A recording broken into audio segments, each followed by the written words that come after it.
Okay, sigma notation, series summation, the sum of n terms, a1, a2, a3 to an can be written as n, the summation of ai equals 1, ai plus a1 equals a1 plus a2, a3, to an, and I is the index of summation, the i's term of ai is the i's term of the sum, n is the upper bound of summation, the lower bound doesn't have to be 1.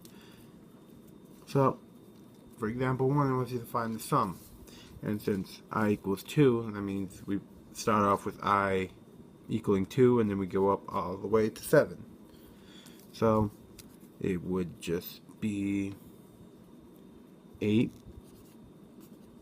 plus 11, plug in 3, if you plug in 4, you get 14, you plug in 5, you get 17, you plug in 6, you get 20, you plug in 7, you get 23, you add it all together, you get 93, and that is the sum.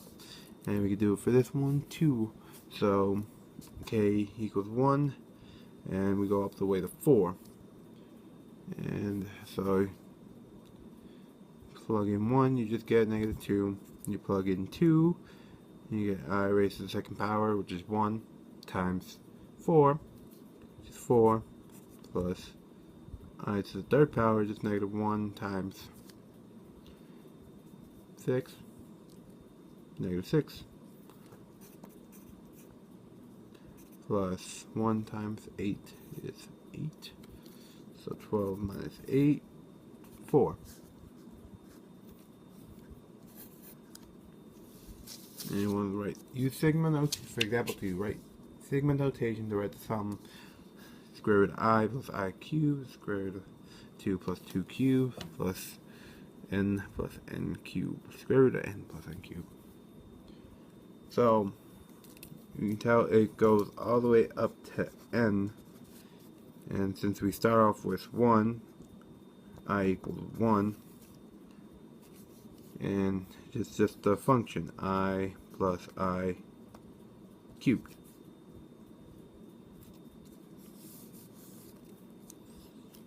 And so the summation formulas are up in here. So Cn is, so the summation of n of a constant is just going to be c, the constant, times n.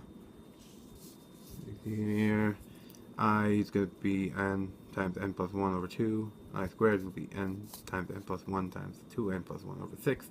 I cubed n squared plus 2n plus 1 by 2n n squared plus n plus 1 squared over 4.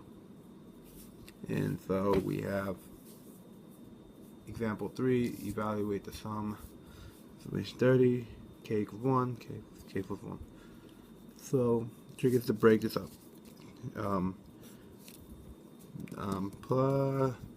Distribute the k, you get k squared plus k, and summation 30, k equals 1, and then we just break this up into, so